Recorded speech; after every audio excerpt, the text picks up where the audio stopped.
ही काही कालव्याखालची जमीन नाही. शेतकऱ्यांनी आपल्या जमिनी घाण ठेवून कर्ज काढून लिफ्ट इरिगेशनच्या द्वारे पाणी आणून बागायती केलेल्या जमिनी आहेत सगळ्या. या जमिनीमध्ये मी धाराशिवला गेलो, बार्शी परिसरामध्ये गेलो, अगदी हिंगोली संपूर्ण महाराष्ट्रातल्या 13 जिल्ह्यामध्ये जाऊन आलेलो आहे. अहो 20 25 किलोमीटरवरनं पाणी आणून शेतकऱ्यांनी शेती जमीन ओलिताखाली आणलेली आहे आणि ती जमीन काढून घ्यायचा घाट त्यांनी घातलेला आहे. आणि आमच्यासारखे जेव्हा त्याला विरोध करतात त्यावेळी आम्हाला विकास विरोधी ठरवलं जातं, आम्हाला आंदोलनजीवी म्हटलं जातं. आम्ही कुठलाही काही निर्णय झाला तर त्याला विरोध करणारे माणसं आम्ही असं म्हणून आमची प्रतिमा तयार केली जाते. विरोध केला काय? रत्नागिरी नागपूर हा जो रस्ता आहे आपल्याच जिल्ह्यातनं गेलेला आहे, त्याला आम्ही विरोध केला का? हा केला, काही अंशी केला, पण तो शेतकऱ्यांना मिळणाऱ्या मोबदल्या संदर्भात केला. रस्त्याला विरोध केलेला नव्हता. तो रस्ता आता नीट चालू आहे. त्यातही चोकाक ते अंकली हा जो 38 किलोमीटरचा भाग होता तिथं मोबदला एकदम कमी, म्हणजे कायद्याच्या दुरुस्तीनंतरचा मोबदला मिळणार होता. ते नैसर्गिक न्यायाला धरून होणार नाही. अंकली ते सोलापूर किंवा अंकली ते चोकाक ते रत्नागिरी या मार्गामध्ये शेतकऱ्यांना ज्या दरानं पैसे दिलेले आहेत त्या दरानं चोकाक ते अंकली या 38 किलोमीटर मधल्या शिरोळ आणि हातकणंगले तालुक्यातल्या शेतकऱ्यांना सुद्धा पैसे मिळाले पाहिजेत. म्हणून आम्हाला 3 वर्ष संघर्ष करावा लागला. त्यावेळी कुठं केवळ या 38 किलोमीटर साठी म्हणून वेगळा शासन निर्णय करावा लागला सरकारला आता 2 महिन्यापूर्वी. म्हणजे तो शासन निर्णय शक्तीपीठ महामार्गाला लागू नाही आहे हे लक्षात ठेवा. गिरीश पोंडेने अगदी बरोबर सांगितलं. अजून धोरण ठरलेलं नाही. त्यांचं धोरण ठरलेलं आहे. मला माहित आहे की 2013चा कायद्याला त्यांनी परत 1956चा महामार्ग अधिनियम लावलेला आहे आणि त्याच्यामध्ये दुरुस्ती त्यांनी 2021 साली केलेली आहे. आणि त्यामुळं आपल्या जमिनी कवडी मोल किमतीनं जाणार आहेत. घरात जाऊन तुळीवर लिहून ठेवा पाहिजे. माझं जर खोटं वाटत असेल तर पैसे अजिबात मिळणार नाहीत फारसे, जमीन मात्र जाणार आहे. आता आपल्यामध्ये 2 भाग पडणार आहेत. यापूर्वी आम्ही ते अनुभव घेतलेला आहे. एक महामार्गाला विरोध करणारा वर्ग आणि दुसरा महामार्गाचं समर्थन करणारा वर्ग. आता एक मेळातनं बाहेर पडणार आहेत. काही उंदरं आता बाहेर पडलेले आहेत. चंदगडमध्ये एखादा मेळावा झालेलाच आहे आता. आणि हे काय म्हणणार आहेत, जिल्ह्याचा विकास होत असताना ही माणसं जिल्ह्याच्या विकासाच्या आड यायला लागलेली आहेत. जिल्ह्याच्या विकास करायचा आहे तर मग आम्ही कुठे विकास कामाला विरोध केला? मी तुम्हाला सांगतो, मी 2009 साली खासदार झालो त्यावेळेपासून मला वाटतंय बंटी साहेब त्यावेळी देवाळे दादा बिहारचे राज्यपाल होते. आम्ही दोघांनी मिळून कोल्हापूर ते वैभववाडी रेल्वे मार्ग झाला पाहिजे म्हणून प्रयत्न करत होतो. आणि त्यावेळी ममता दिदी रेल्वे मंत्री होत्या. त्यांच्याकडे जाऊन हेलपाटे घालून पहिला सर्वे मंजूर करून घेतला. मग बजेटमध्ये त्याला मंजुरी घेतली. त्याच्यानंतर सुरेश प्रभू आले, त्यांनी त्याला बजेट लावलं. तो रेल्वे अजून होत नाही. कोकणाला कोल्हापूरला जोडायचा असेल रेल्वे मार्गाने जोडा ना. कोकणातली फळं कोल्हापूरला येतील, कोल्हापूरचा भाजीपाला कोकणात जाईल, कोल्हापूरची साखर कारखान्याची साखर बंदरावर जाईल, मुंबईला जायची गरज नाही. याला म्हणतात विकास. त्याला आम्ही कधी विरोध केलेला नाही आहे. विरोध कशाला करतोय की ज्या शक्तीपीठ महामार्गाची आम्हाला गरजच नाही त्या महामार्गाला आम्ही विरोध करतोय. महाराष्ट्राचा एक जबाबदार नागरिक म्हणून विरोध करतोय. कारण हा महामार्ग हा खाजगीकरणातनं उभा केला जाणार आहे आणि त्याला कर्ज काढून पैसे उभा केले जाणार आहेत आणि ते कर्ज आपण भविष्यामध्ये त्या रस्त्यावरनं प्रवास करणाऱ्या प्रवाशांनी टोलच्या माध्यमातून फेडायचा आहे. सरकार 1 रुपया सुद्धा त्यात घालणार नाही हे लक्षात घ्या. प्रवाशांनी टोलच्या रूपात ते भरायचं. आज ते सांगतात की 1,10,000 कोटी काहीतरी त्यांचा खर्च दाखवतात. 15 का 10 हा नवीन वाढला. आधी म्हटले 86,000 कोटी, मग म्हटले 1,00,000 कोटी, आता म्हणतात 1,10,000 कोटी रुपये. आता गंमत बघा, राज्य सरकार आणि केंद्र सरकार यांच्यात तरी काही मेळ आहे का नाही मला कळत नाही. या शक्तीपीठ महामार्ग आणि नॅशनल हायवे एक आहे आणि तो नाशिक ते अक्कलकोट नुकताच राष्ट्रीय महामार्ग प्राधिकरण नॅशनल हायवे अथॉरिटी यांनी डिक्लेअर केलेला आहे. त्यांचं म्हणणं आहे की नाशिक ते अक्कलकोट 374 किलोमीटर लांबीचा रस्ता 6 पदरी तोही एक्सप्रेस आम्ही 19,000 कोटी मध्ये पूर्ण करणार आहोत. बघा 374 किलोमीटर लांब 6 पदरी, शक्तीपीठ सुद्धा 6 पदरी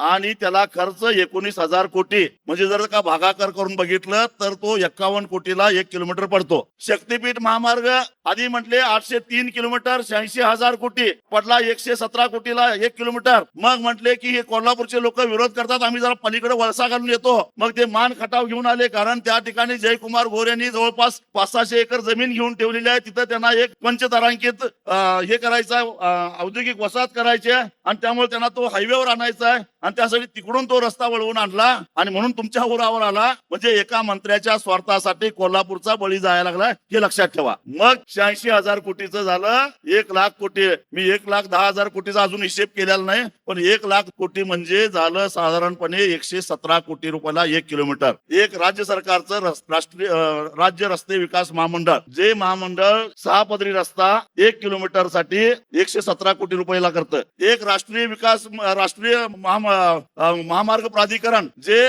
नाशिक ते अक्कलकोट हा रस्ता 6 पदरीच 1 किलोमीटरला खर्च करतं 51 कोटी रुपये. एका बाजूला 51 कोटी, एका बाजूला 117 कोटी. कशाला काय मिळ नाही. म्हणजे साधारणपणे जवळपास 55 ते 60,000 कोटी रुपयाचा ढपला पाडण्यासाठी हा महामार्ग आहे. हा तुमच्यासाठी नाहीच आहे, हे ध्यानात घ्या. 55,000 कोटी रुपये 2029च्या निवडणुकीसाठी त्यांना लागणार आहेत आणि ते तुम्ही द्यायचं आहे. काही ऍडव्हान्स सुद्धा घेतलेत असं माझ्या कानावर आले. आता मगाशी मी म्हटलं की 2 वर्ग तयार होणार आहेत, एक समर्थन करणारा वर्ग आणि एक विरोध करणारा. आपण आहेच, कारण आपल्याला आपली जमीन वाचवायची आहे, आपल्याला आपला जिल्हा वाचवायचा आहे, आपल्याला जिल्ह्यातली साखर कारखानदारी वाचवायची आहे, आपल्याला आपल्या जिल्ह्यातल्या सर्वसामान्य लोक जनतेची होणारी लूट वाचवायची आहे. म्हणून आपण त्याला विरोध करतोय. आणि दुसरा वर्ग जो समर्थन करणारा आहे त्यातल्या पैकी कुणाला तरी भराव टाकायचा मुरमा, कुणाचं मला वाटतं खाणी असतील दगडाच्या, कुणाचं स्टोन क्रशर असेल, कुणाचं जेसीबी असतील, कुणाचं पोकलँड असेल, कुणाला ठेका घ्यायचा असेल, त्याच्यासाठी काही लोकांना समर्थन करायचं आहे. तुम्हाला माहित आहे पूर्वीच्या काळी आमच्याकडे कडब्याच्या बडमी असायच्या आणि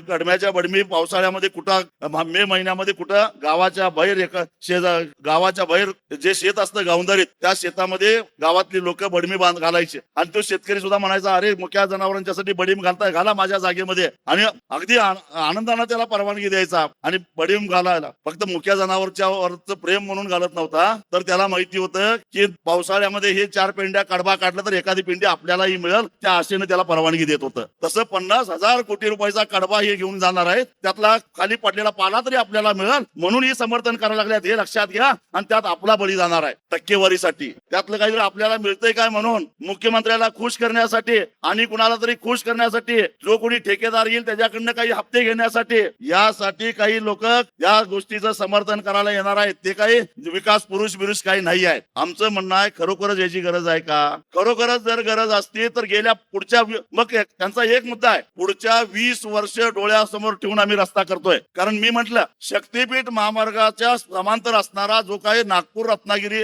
कोल्हापूर पर्यंतचा भाग आहे तो समांतर आहे. मग तो रस्ता आताच बांधून पूर्ण झालेला आहे आणि त्या रस्त्यावर 60 किलोमीटरला एक टोल आहे. त्या टोल वरनं दररोज त्यांना 40 लाख रुपये टोल वसुली व्हायला पाहिजे होती, पण प्रत्यक्षामध्ये 8 ते 9 लाख रुपये वसुली होते. म्हणजे याचा अर्थ काय? तो रस्ता क्षमतेच्या 25% वापरला जातो. एवढी वर्दळ त्याच्यावर विरळ आहे. तुम्ही बघितलं असेल पंढरपूरला जाताना कधी ट्रॅफिक जाम झाले काय? कधीच नाही. अक्कलकोटला जाताना किंवा ह्याला आपल्या तुळजापूरला जाताना अगदी नवरात्रीला सुद्धा ट्रॅफिक जाम होत नाही. मग नवीन रस्ता कशाला पाहिजे? आणि हा रस्ता त्याच्या शेजारी झाला, समजा आपण आपण तर होऊन देणारच नाही, पण समजा त्यांनी केलाच तर काय होणार आहे? 4.5 लाख या रस्त्याला गोळा होणार, 4.5 लाख त्या रस्त्याला गोळा होणार. दोन्ही रस्ते बोंबलत तोट्यात आणि महाराष्ट्र जनतेवर 1 लाख कोटी रुपयाचं वर आणि डोक्यावर कर्ज. आधीच 9 लाख कोटीचं कर्ज आहेच महाराष्ट्रावर. म्हणजे 10 लाख करायचं आहे काय? 12 लाख कोटी कर्ज करायचं आहे काय? आणि ते महाराष्ट्राच्या जनतेला भरायला लागणार. यांचं काय हो? हे यांच्या झोळ्या घेऊन निघून जातील 2029ला. उद्या फेडायला लागणार आहे आपल्याला ते. त्यामुळं आमचा याला विरोध. म्हणजे पूर्णपणे अव्यवहार्य असणारा हा रस्ता आहे. दुसऱ्या बाजूला सांगली कोल्हापूर जिल्ह्याच्या बाबतीत बोलायचं झालं तर आधीच आम्हाला आलमट्टीच्या धरणामुळं, हिप्परगीच्या बंधाऱ्यामुळं आणि मांजरीच्या पुलाला घातलेला जो भरावा आहे कृष्णा नदीवरचा, त्यामुळं कोल्हापूर शहर, इचलकरंजी शहर, आमचं शिरोळ तालुका, हातकणंगले तालुका, करवीर तालुका हे पुराच्या खाईमध्ये आहेत. 15 दिवस जीव मुठीत धरून राहायला लागतं आम्हाला. का? तर डोंगरावरनं वेगात येणारं पाणी त्या पाण्याच्या प्रवाहामध्ये आलमट्टी, हिप्परगी आणि मांजरीचे हे जे काय अडथळे आहेत ते अडथळे निर्माण करतात. पाण्याचा वेग कमी होतो आणि पाण्याचा वेग कमी झाल्यानंतर वरनं येणारं पाणी परत वेगात येतं. पाणी तुंबत मागं जातं आणि पुराचा वेढा आपल्याला पडतो. जो पूर 4-5 दिवसात ओसरायला पाहिजे तो 15-15, 20-20 दिवस पूर ओसरत नाही. त्याच्यामुळे शेतीची वाट लागणार आहे. आता मला सांगा की सांगली पासून, आमच्या जयसिंगपूर पासून आलमट्टीचं धरण 200 किलोमीटर लांब आहे, तरी त्या आलमट्टीच्या अडथळ्याचा आम्हाला पुराचा हे होतो, त्रास होतो.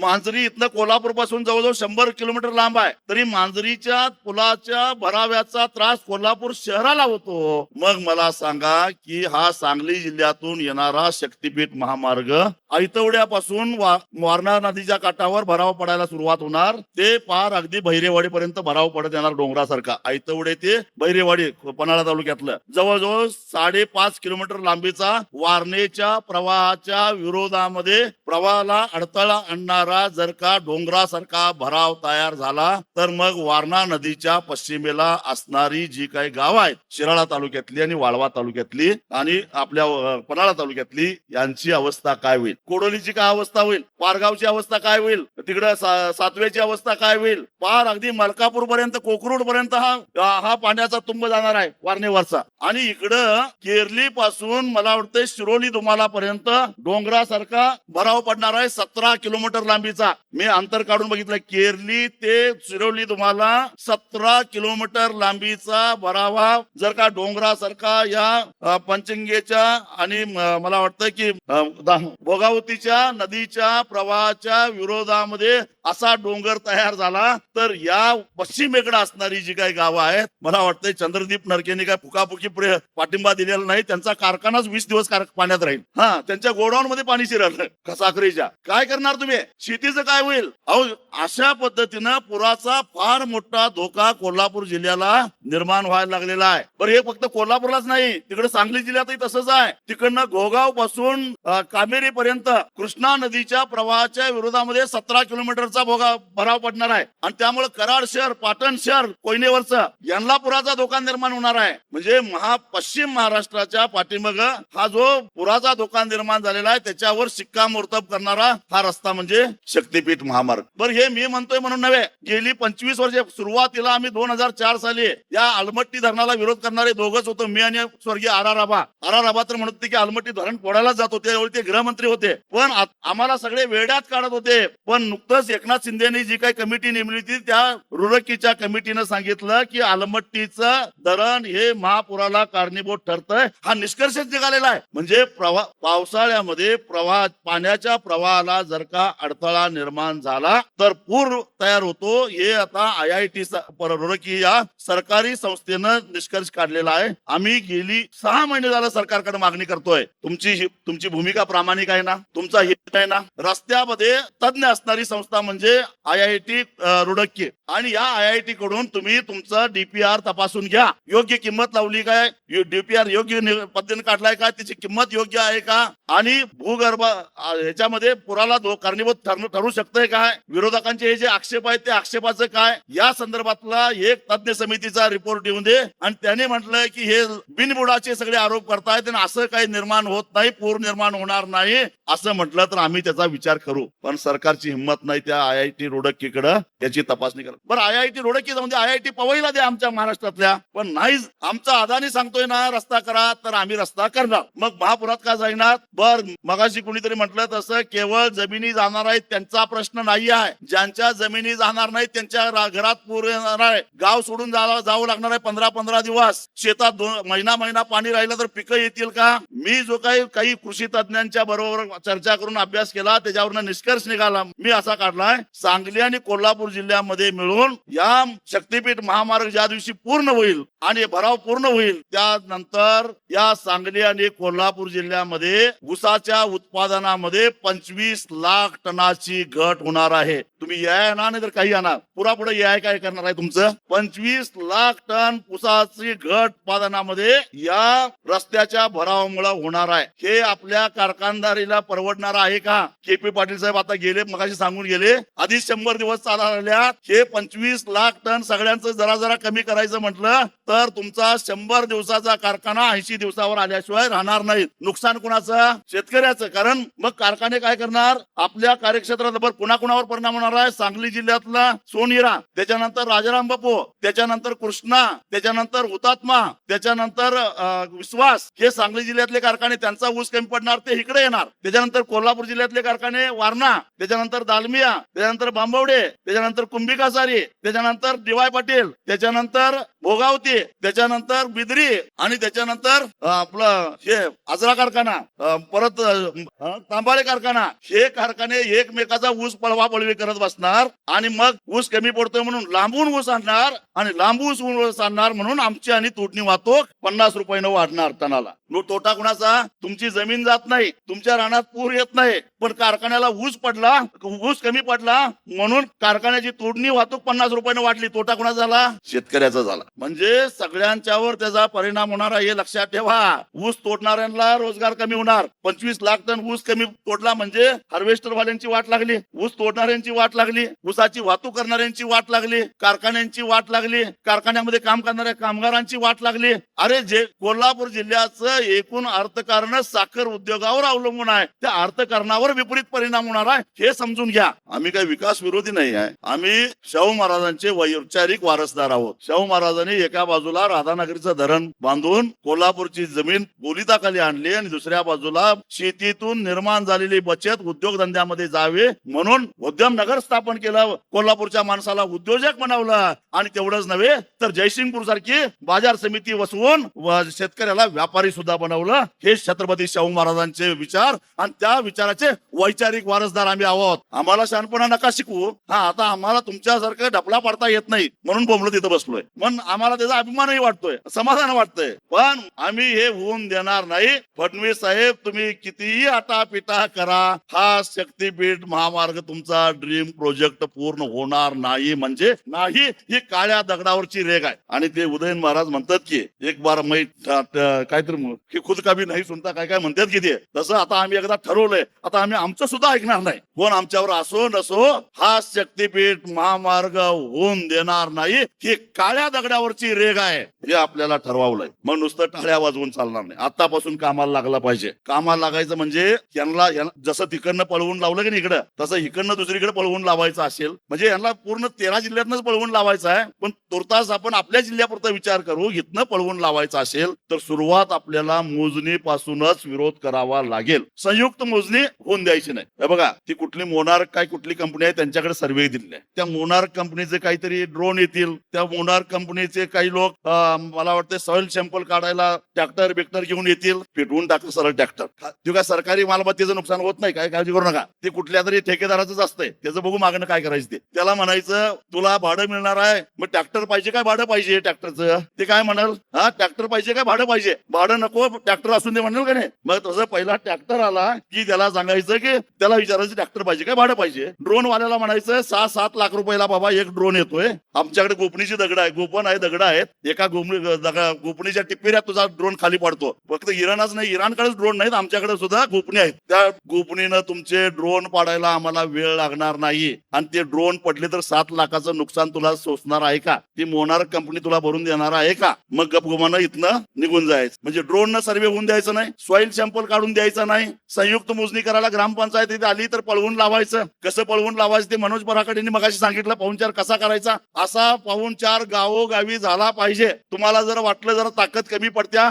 आम्हाला सगळ्यांना निरोप द्या, आम्ही सगळी येतो, परंतु हा पाहुणचार चांगल्या पद्धतीनं झाला पाहिजे. असा पाहुणचार झाला पाहिजे की पाहुणचार झालेला माणूस आयुष्यभर लक्षात ठेवला पाहिजे. तुम्ही आम्हाला अतिरेकी म्हणा नाहीतर नक्षलवादी म्हणा, काही फरक पडत नाही, पण अशाच पद्धतीनं तुम्हाला हे आंदोलन पुढे न्यायचं आहे. आणि मग संयुक्त मोजणी जोपर्यंत पूर्ण होत नाही तोपर्यंत डीपीआर तयार होत नाही, आणि डीपीआर जोपर्यंत तयार होत नाही तोपर्यंत हा प्रकल्प पुढे जात नाही. एकदा मोजणी झाली तर मग अडचणी येतात, हे लक्षात घ्या. त्यांनी काय केलंय तुम्हाला सांगतो, सगळं नियोजनबद्ध रीतीनं चाललेलं आहे. त्यांनी हिरून या शक्तीपीठ महामार्ग रेटण्यासाठी अधिकारी आणून ठेवलेले आहेत आधीच. ते अधिकारी जोर जबरदस्ती करतील, त्यांना जोर जबरदस्तीला पण भीक घालायचं नाही, हे लक्षात ठेवा. हे जाणीवपूर्वक चाललेलं आहे. मी परवाच सांगितलं की जो वादग्रस्त पोलीस अधिकारी आहे, कोणतरी दोषी, ते दोषी कुठं, तिथं पहिल्यांदा जरांगे पाटलांचं आंदोलन मोडून काढायला लाठीमार करायला तोच दोषी होता, नंतर साताऱ्याला तोच दोषी होता. आता दोषी आणून ठेवलाय सांगलीला, कारण त्यांना वाळव्यातनं शक्तीपीठ आणायचं. तशी माणसं हुडकून त्यांनी आणून ठेवलेली आहेत. मी तुम्हाला सावध करून ठेवतोय. आणि म्हणून ही कुठलीही माणसं आणून द्यात, पण त्याला हे कोल्हापूर आहे त्यांना अजून माहित नाही. आणि हे सगळं आपल्याला हाणून पाडायचं आहे. त्यासाठी पहिल्यांदा आता एक मेळावा झाला, मला वाटतं एक संयुक्त आपल्याला मोर्चा काढायचा आहे. तो मोर्चा काढायची तारीख काय असेल ते तुम्ही मला सांगा, सगळ्यांच्यावर चर्चा करा. एक आपण प्रचंड मोठा मोर्चा काढू जिल्हाधिकारी कार्यालयावर, आणि तो मोर्चा काढण्याच्या आधी गावोगावी आपल्या बैठका झाल्या पाहिजेत. एक सुद्धा माणूस सुटता कामा नये. ते विचारायचं आता फाळणी झाली पाहिजे. तिथं पार्ट्या दोनच, एक पार्टी शक्तीपीठ व्हायला पाहिजे म्हणणारी आणि एक पार्टी शक्तीपीठ नाही व्हायला पाहिजे म्हणणारी, आणि शक्तीपीठ नाही व्हायला पाहिजे म्हणणाऱ्यांचं बहुमत गावागावामध्ये झालं पाहिजे. तशी तयारी आपल्याला करायला पाहिजे. शक्तीपीठ व्हायला नाही पाहिजे म्हणणाऱ्यांची बाजू सत्याची आहे, न्यायाची आहे, आणि जिल्ह्याच्या बाजूनं जिल्ह्याचं अर्थकारण, जिल्ह्याचं समाजकारण,